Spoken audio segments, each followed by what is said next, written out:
ஸ்ரீசக்கர வரதாச்சாரியம் சுத்தசத்வ குருத்தமம் ஸ்ரீநிதிம் ராகவம் வந்தே he அபார கருணாகரம். கவசம் connect நேயர்களுக்கு நமஸ்காரம். பெரியாழ்வார் திருமொழியின் 4ஆம் பத்து 7ஆம் திருமொழி 5வது பாசுரத்தை அனுபவிக்க நாம் மானசீகமாக புறப்படுகிறோம். இமயமலை அடிவாரம், கங்கையின் கரை, கண்டம் என்னும் கடிநகர் தேவப்பிரயாகைங்கிற அற்புதமான க்ஷேத்திரம். புருடோத்தமன் இருக்கை, புருஷோத்தம பெருமாள் எழுந்தருளியிருக்கிறார். அந்த க்ஷேத்திரத்தை நாம் இப்போது மானசீகமாக அடைந்து விட்டோம்.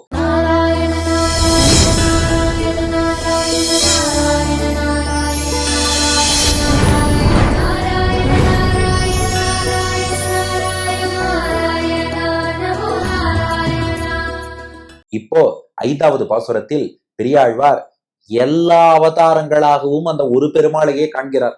முதல் பாசுரத்துல ராமன், 2, 3 வாமனன் உலகளந்த பெருமாள், 4 வைகுண்டத்துல உள்ள ஸ்ரீமன் நாராயணன். இப்ப 5ஆம் பாசுரம் பாருங்க, அந்த ஒரு பெருமாளுக்குள்ள எல்லா அவதாரங்களையும் காணலாம். இது நம்ம சம்பிரதாயத்துல ரொம்ப நுட்பமான அர்த்தம்.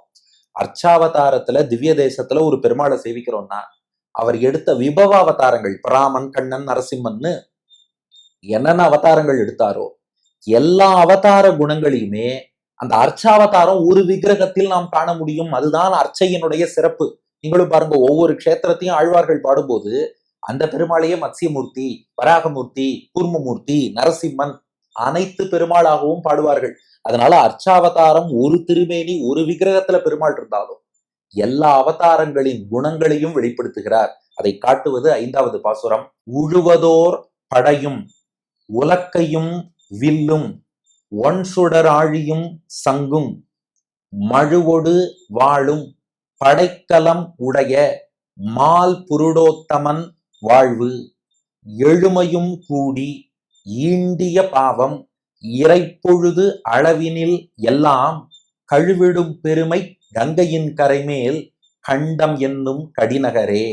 உழுவதோர் படையும் உலக்கையும் வில்லும் ஒன்சுடர் ஆழியும் சங்கும் மழுவொடு வாழும் படைக்கலம் உடைய மால்புருடோத்தமன் வாழ்வு எழுமையும் கூடி ஈண்டிய பாவம் இறைப்பொழுது அளவினில் எல்லாம் கழுவிடும் பெருமை கங்கையின் கரைமேல் கண்டம் என்னும் கடிநகரே. இப்போ ஓரோர் அவதாரத்திலையும் பெருமாள் என்னென்ன ஆயுதங்கள் தாங்கினார் அதை அப்படியே குறிப்பிடுறார் பாருங்கோ. உழுவது ஓர் படைனா, படைனா ஆயுதம். உழுவதுனா உழுவதற்கு பயன்படுவது எது? கலப்பை. உழுவதோர் படையும்னா கலப்பையும், உலக்கையும், உலக்கைன்னு கழி சொல்லுவோம் இல்லையா, கலப்பை உலக்கை ஏந்தியவர் யாருன்னா பலராமன். அதனால பலராம அவதாரம். உழுவதோர் படையும் அந்த உழக்கூடிய கலப்பையும் உலக்கையும் உலக்கையும் கையில் ஏந்திய பலராமன். அடுத்தது பாருங்க, வில்லும். வில் ஏந்தியவன் தான் யாரு? கோதண்டபாணி ராமபிரான். அதனால வில்லும்னா ராமாவதாரம். ஒன் சுடர் ஆழியும் சங்கும், சங்கு சக்கரங்கள் ஏந்தியது யாருன்னா கண்ணபிரான். ஒண்ணுனா அழகிய, சுடர்னா ஒளி வீசக்கூடிய, ஒன் சுடர் ஆழியும் அழகான ஒளி வீசக்கூடிய சக்கரமும் சங்கும் பாஞ்சஜன்யம்ங்கிற சங்கும் ஏந்தி இருக்கும் கண்ணபிரான். அப்புறம் மழுவொடு, மழுனா கோடாலி, பரசுன்னு அர்த்தம், பரசுராமர். வாழும், வாழ் ஏந்தியவர் யாரு? கல்கி. அதர்மத்தை அழிப்பதற்காக கையில வாளோடு வருகிறார். இப்படிப்பட்ட வாழும் படைக்கலம் உடைய, படைக்கலம்னா ஆயுதம்னு அர்த்தம். சம்ஸ்கிருத வார்த்தை ஆயுதம் இருக்கு பாருங்க, அதுக்கு நல்ல தமிழ் சொல்லி என்னன்னா படைக்கலம். படைக்கலம் உடையனா இப்படிப்பட்ட ஆயுதங்களை தாங்கிய. இதன் தாற்பயம் என்னன்னா, ஓரோரு அவதாரத்திலையும் பெருமாள் ஒரு ஆயுதத்தோட வராராம். வந்து என்ன உணர்த்துறாருன்னா, பக்தர்களே உங்களுக்கு ஒரு ஆபத்துன்னா அடியார்களின் ஆபத்தை போக்குவதற்கு நான் தயார் நிலையில் இருக்கிறேன்னு உணர்த்துறாராம். அவர் நினைச்சா ஆயுதம் இல்லாமையே இந்த காரியங்களை பண்ண முடியும்.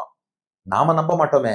கையில ஒரு ஆயுதத்தோட வந்தாதான் சரி பரவாயில்ல, ஆயுதம் எல்லாம் வச்சிருக்கார், காப்பாத்துவார்னு அப்பயாவது நமக்கு ஒரு நம்பிக்கை வருமோ இல்லையோ. அதனாலதான் பெருமாள் ஆயுதங்களோடு வருகிறாராம். அப்போ ஓரோரு அவதாரத்திலையும் பாருங்கோ, உழுவதோர் படையும் உலக்கையும், பலராம அவதாரத்துல கலப்பையும் உலக்கையும், வில்லும் ராமாவதாரத்துல வில்லம்பு, ஒன் சுடர் ஆழியும் சங்கும் கிருஷ்ணாவதாரத்துல சங்கு சக்கரம், மழுவோடு பரசுராமருக்கு பரசு மழு, வாழும் கல்கிக்கு வாழ், படைக்கலம் உடைய இப்படிப்பட்ட ஆயுதங்களை ஏந்திண்டு மால் புருடோத்தமன் வாழ்வு. மால்னா பக்தர்கள் மீது வெறித்தனமான அன்பு, பித்து பிடித்தார் போல இருக்கான்.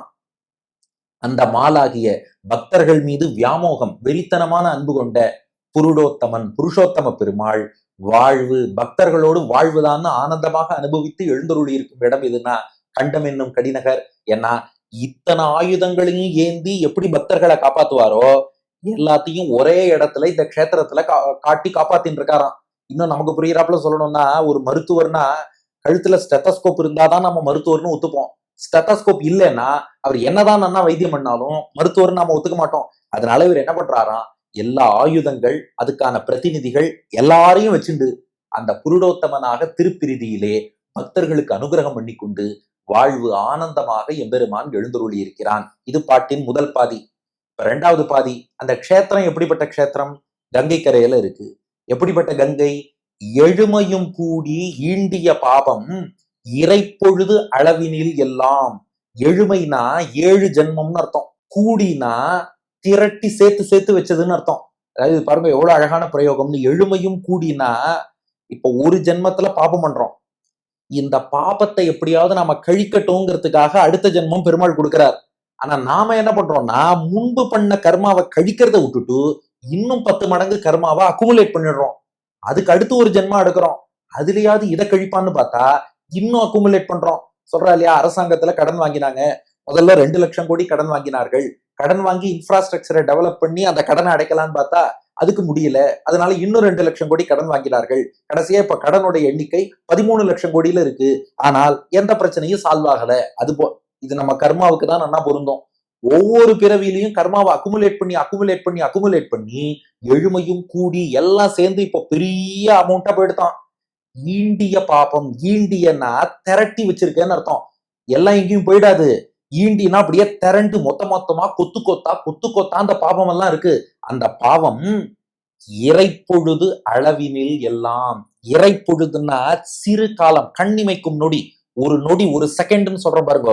இறைப்பொழுது அளவினில், அந்த ஒரு நொடி காலத்துக்குள்ள எல்லாம் மொத்த பாபங்களும் கழுவிடும் பெருமை. கங்கை என்ன பண்ணிடும்னா கழுவிடும், அதாவது கழுவி போக்கி நம்மை தூய்மையாக்கி விடுமா. நீ பாபங்கள் 7 ஜென்மத்துல பண்ணியிருக்கலாம், அது எல்லாம் சேர்ந்து இருக்கலாம், திரள் திரளாக இருக்கலாம். ஆனால் கங்கையில நீராடிட்டோம்னா இறைப்பொழுது அளவினில் எல்லாம். அந்த இறைப்பொழுது ஒரு நொடி காலத்துல எல்லாம் மொத்த பாபங்களுமே கழுவிடும் பெருமை, போக்கக்கூடிய பெருமை கங்கைக்கு உண்டு. மணவாள மாமுனிகள் வியாக்கியானத்துல ஒரு விஷயம் காமிச்சார். அந்த ஒரு நொடி நீராடினா போறோம், ஆனா அந்த ஒரு நொடி உனக்கு நம்பிக்கை இருக்கணும் மனசுல, இந்த கங்கைங்கிறது பெருமாளுடைய ஸ்ரீபாத தீர்த்தம், இதுல நீராடினால் நம்முடைய பாபங்கள் போகும். இது சாஸ்திரங்கள்ல சொல்லியிருக்கு, ரிஷிகளுடைய அனுபவம், பெரியோர்கள் சொன்னா சத்தியமா தான் இருக்கும். நீராடுவோம், நம்பிக்கையோடு பக்தியோடு நீராடினா பரவாயில்ல, அதை விட்டுட்டு இதுல என்னதான் இருக்குன்னு பார்ப்போம், அப்படி நீராடினாலாம் பாப்பம் போகாது. ஆக பக்தியோடு நீராடினால் கழுவிடும் பெருமை, எல்லா பாப்பங்களையும் கழுவி போக்கக்கூடிய பெருமை கொண்ட கங்கையின் கரை மேல் கண்டம் என்னும் கடிநகரே. அப்படிப்பட்ட கங்கை கரையில் உள்ள க்ஷேத்திரம் கண்டம் என்னும் கடிநகர். ஆக பாசுரம், உழுவதோர் படையும் உலக்கையும் வில்லும் ஒன்சுடர் ஆழியும் சங்கும் மழுவொடு வாழும் படைக்கலம் உடைய மால் புருடோத்தமன் வாழ்வு எழுமையும் கூடி ஈண்டிய பாவம் இறைப்பொழுது அளவினில் எல்லாம் கழுவிடும் பெருமை கங்கையின் கரைமேல் கண்டம் என்னும் கடிநகரே. முழுவதோர் படையும் உலக்கையும் வில்லும் ஒன் சுடர் ஆழியும் சங்கும் மழுவொடு வாழும் படைக்கலம் உடைய மால்புருடோத்தமன் வாழ்வு எழுமையும் கூடி ஈண்டிய பாவம் இறைப்பொழுது அளவினில் எல்லாம் கழுவிடும் பெருமை கங்கையின் கரைமேல் கண்டம் என்னும் கடிநகரே. கலப்பை உலக்கை ஆயுதங்கள் ஏந்திய பலராமன், வில்லம்பு ஏந்திய ராமன், சங்கு சக்கரம் ஏந்திய கண்ணபிரான், பரசு ஏந்திய பரசுராமன், கத்தி ஏந்திய கல்கி உள்ளிட்ட பல அவதாரங்கள்ல என்னென்ன ஆயுதங்கள்லாம் பெருமாள் தாங்கினாரோ அத்தனையும் தாங்கி கொண்டு பக்தர்கள் மீது பித்து பிடித்த புருஷோத்தமன் மால் எழுந்தருளி இருக்கும் இடம் எங்க இருக்குன்னா, நம்ம 7 ஜென்மத்துல திரள் திரளா பாவம் பண்ணியிருந்தாலும் ஒரு நொடி பொழுதுல அதை கழுவக்கூடிய ஆற்றல் மிக்க கங்கை கரையில் உள்ள கண்டம் என்னும் கடிநகர் தான் அந்த க்ஷேத்திரம். அடியன் வழங்கும் ஆங்கில வடிவம், carrying the divine weapons like plow, stick, bow, disc, conch, axe and sword, Purushottama, who loves his devotees, dwells in the kshetram of Kandam ennum Kadinagar on the banks of river Ganga, which is known to wash away all our sins which have been accumulated in so many births in just a second என்பது இதற்கான ஆங்கில வடிவம். இனி இதற்கு அடுத்த பாசுரத்துல கண்ணனாக இதே பெருமாளை அனுபவிக்க போறார். இது வரைக்கும் பாருங்க, ராமன் வாமனன் எல்லாரும் வந்தா கிருஷ்ணன் வர வேண்டாமா? 6ஆம் பாசுரத்துல கண்ணனுடைய பெருமையை சொல்லி அந்த பெருமாளே கண்டம் என்னும் கடிநகரில் எழுந்துருளி இருக்கிறான்னு பாடப்போகிறார். அடுத்த பகுதியில் காண்போம். பெரியாழ்வார் திருவடிகளே சரணம்.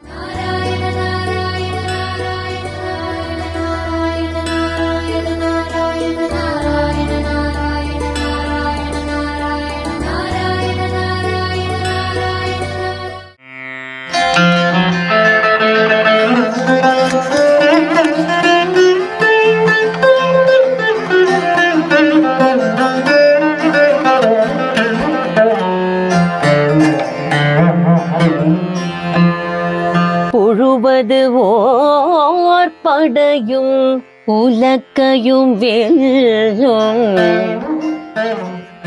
பொன்சுடர் ஆழியும் சங்கும் மழுவொடுவாளும் படைக்கலமுடைய மால் புருடோத்தமன் வாழ்வு எழுமையும் கூடி இண்டிய பாவம் இறை பொழுது அளவினில் எல்லாம்